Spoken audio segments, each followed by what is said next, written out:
ሰላም ሰላም ቤተሰቦች እንዴት ናችሁ? ዛሬ በሁለተኛ ቪዲዮ ይዤላችሁ የመጣሁትኝ የአማርኛ የመጀመሪያ ድምፆችን እንዲሁም ቤተሰቦቻቸውን ከዚህ ላይ ይዤላችሁ መጥቻለሁ። ሁላችሁም አዳዲስ የሆናችሁ ቤተሰቦች ሰብስክራይብ እያደረጋችሁ ቪዲዮውን ተቀላቀሉ።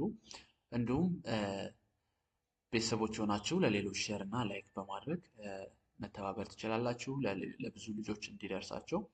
ይህ ቪዲዮ ከምንም በላይ በጣም ወሳኝ ስለሆነ ለጀማሪ ተማሪዎች በደንብ መከታተል ይኖርባቸዋል ማለት ነው።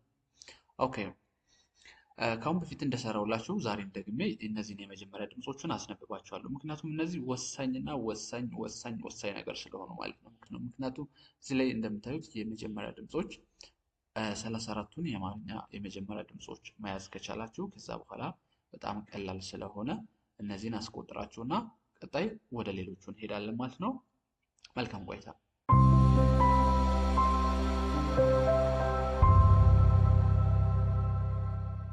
ሀ ለ ሀ መ ሰ ረ ሰ ሸ ቀ በ ተ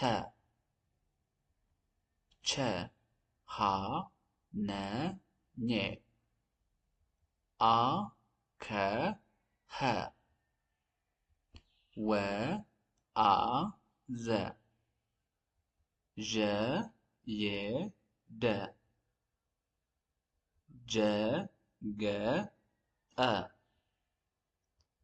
ጨ ጰ ጸ ጸ ፈ ተ ቨ ኦኬ እነዚህን ይመስላሉ። እንግዲህ ጀማሪ የሆናችሁ እመኑኝ እነዚህን መያዝ ከቻላችሁ ከዛ በኋላ በጣም ቀላል ነው የሚሆን። ምክንያቱም ከዚህ ላይ እንደምታዩት ከአሁን በፊት ከሀ እስከ ሀ ያሉትን ስላሳየዋችሁ ነው። አሁን የጀመርኩት ከዚህ ላይ እንደምታዩት ከማን ነው? ከነ ነው የጀመርኩት ማለት ነው። ነ ከአሁን በፊት የሰራሁትን ወደኋላ ተመልሳችሁ ማየት ትችላላችሁ። ከሀ እስከ ሀ ያሉትን ቤተሰቦቻቸውን አስቆጠሪያቸዋለሁ። ቢሆንም ግን አንዱን ከያዛችሁት ቤተሰቦቹን ለመቅጠር በጣም ቀላል ነው። ድምፁ ተመሳሳይ ስለሆነ ማለት ነው። ቫውሉ ተመሳሳይ ነው ምንጊዜም ቢሆን። ስለዚህ ቫውል ማለት ያው እንግሊዘኛ ነው፣ አናባቢ ማለት ነው። አናባቢ ማለት ነው። እሺ እንዳትወዛገቡ። የመጀመሪያ ድምጿ ከዚህ ላይ የነን ቤተሰቦች ጽፌላችኋለሁ። ከዚህ ላይ ከነ እስከ ኖ ሰባቱን ቤተሰቦች ስምንተኛ ላይ የሚገኙ እንዳትወዛገቡ በቀጣይ ቪዲዮ አሳያችኋለሁ። ምን ይባላሉ?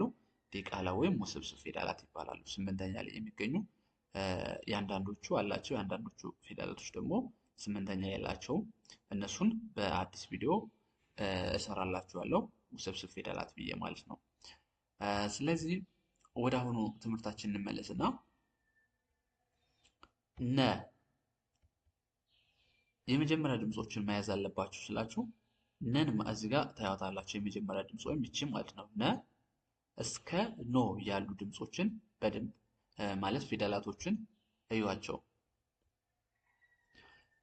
ከነ ላይ ኑ ቅጥያ ነገር ነው የተጨመረላት።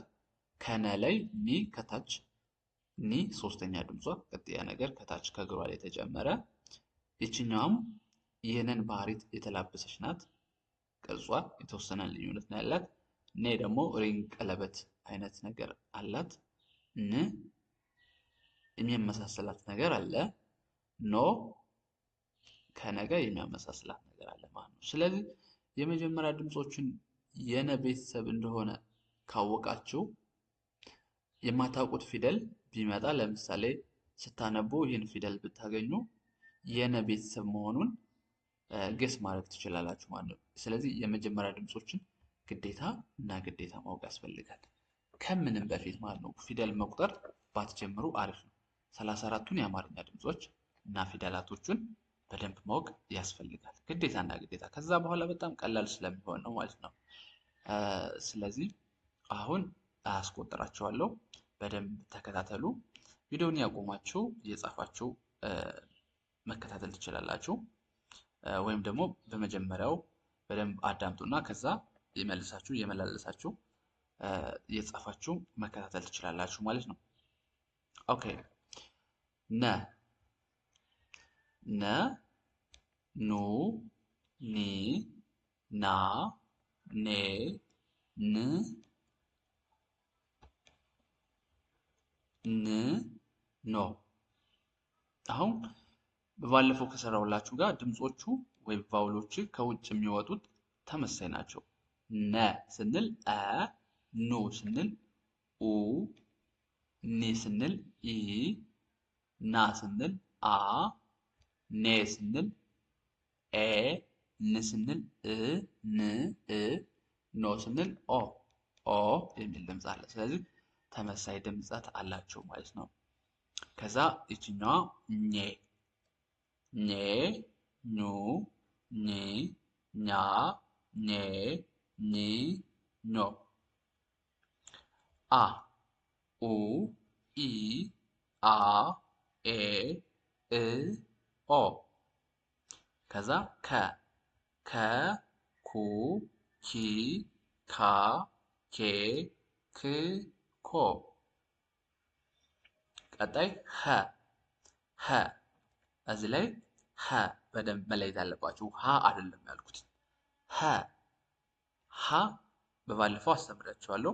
ሀ የሚለው አ የአራተኛውና የመጀመሪያው ድምፅ ተመሳሳይ ነው ብያችኋለሁ ማለት ነው። የዚህኛው ሀ እና ሌሎቹ ሐመር ኋ እና ብዙሃን ኋ ማለት ነው። የመጀመሪያው ስንጠራ አ የሚል ድምፅ አለው እነዚህ ማለት ነው። ይሄኛው ግን ሀ ነው። እንደ ሌሎቹ አ የሚል ድምፅ ነው ያለው። ሀ ሀ ሁ ሂ ሃ ሄ ህ ሆ።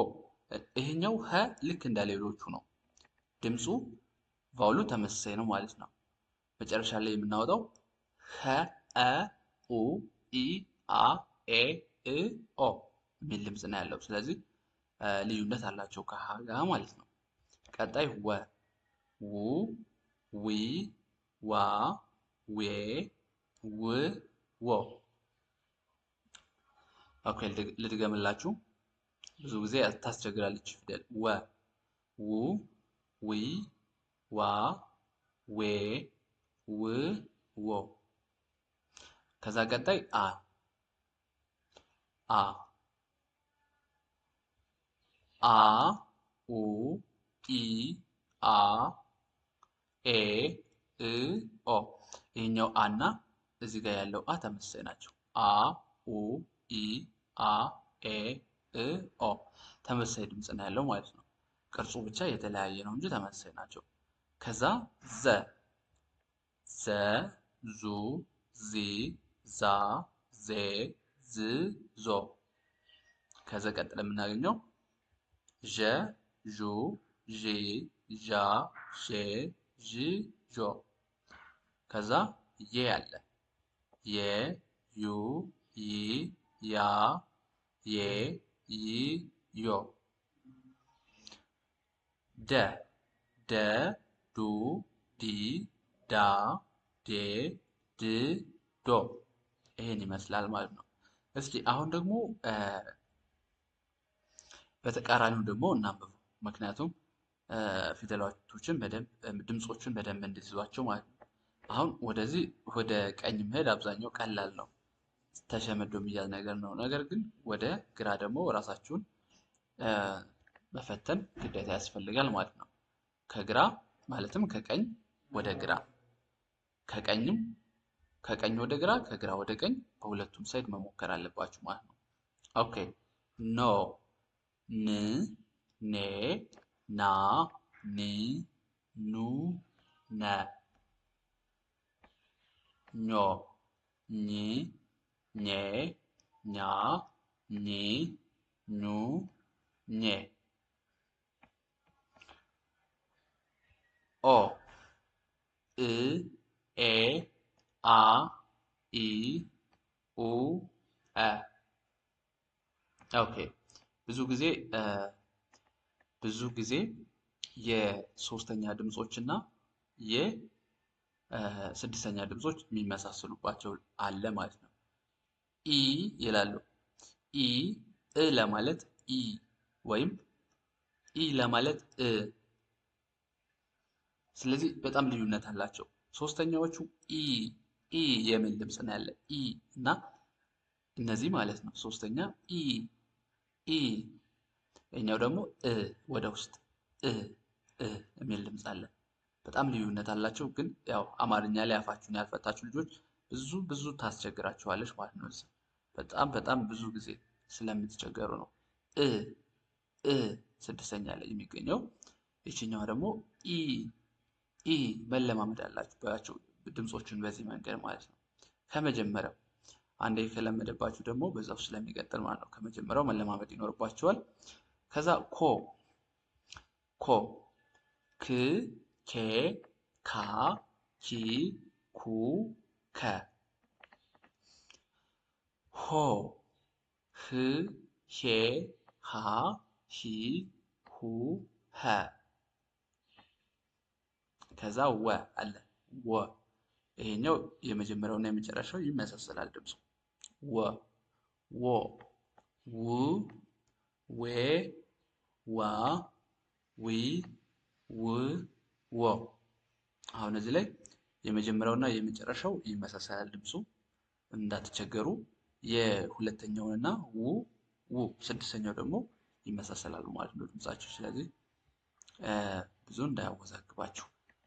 ኦኬ ቀጣይ ደግሞ አ አ ኖ ኖ ኖ ኦ ይቅርታ ኦ እ ኤ አ ኢ ኡ አ አ መጀመሪያው ማለት ነው። ከዛ የዘ ቤተሰብ ዞ ዝ ዜ ዛ ዚ ዙ ዘ። ኦኬ እንደዚህ ካላችሁ ልክ ናችሁ ማለት ነው። እሺ ከዛ ዦ ዥ ዤ ዣ ዢ ዡ ዠ። በትክክል። ቀጣይ የምናገኘው የቤተሰብ ሲሆን ዮ ይ ዬ ያ ይ ዩ የ። እዚህ ላይ ደግሞ የሶስተኛ እና የስድስተኛ ድምጾች የቤተሰብ ተመሳሳይ ድምጸት አላቸው። ይ ይ ይ ይ ተመሳሳይ ናቸው። ያው ብዙ ጊዜ የምንጠቀማት ስድስተኛ ድምጾች ይችንን ብትጠቀሟት ለአጻጻፍም ቀላል ነች፣ ግን ድምጻቸው ያንታ ልዩነት የላቸው ማለት ነው። ይ ይ። ኦኬ ቀጣይ የደ ቤተሰብ ዶ ድ ዴ ዳ ዲ ዱ ደ። ይህንን ይመስላል ማለት ነው። እናንተም በዚህኛው መንገድ ከላይ ወደ ታች፣ ከታች ወደ ላይ፣ ከግራ ወደ ቀኝ፣ ከቀኝ ወደ ግራ ራሳችሁን መፈተን ይኖርባችኋል ማለት ነው። እንደዚህ ማንበብ አለባችሁ። ከዛ በኋላ በጣም ቀላል ይሆንላችኋል። በነገራችን ላይ አማርኛ እነዚህም ፊደላቶቹን በደንብ ማወቅ ከቻላችሁ ማንበብ የሚባለው ነገር ተራ ነገር ነው ማለት ነው። ትልቁ ሚስጥሩ ያለ ፊደላት ላይ ነው። ከፊደላት በፊት ደግሞ እንዳሳየዋችሁ የመጀመሪያ ድምፆችን ከዚህ ላይ መያዝ ነው። ትልቁ ሚስጥር እሱ ነው። ስለዚህ የመጀመሪያ ድምፆችን መጀመሪያ እነዚህን ትይዛላችሁ። ከዛ ደግሞ ወደ ፊደላቶችና ቤተሰቦቻቸው ትሄዳላችሁ። ከዛ ቃላት ምስረታ በጣም ቀላል ነው ማለት ነው። ስለዚህ በዚህ መንገድ መያዝ ይኖርባችኋል። ቪዲዮውን እስከ መጨረሻው ስለተከታተላችሁ ቴንኪው አመሰግናለሁ። በቀጣይ ቪዲዮ ይዤላችሁ እስከመጣ መልካም ጊዜ፣ መልካም ቆይታ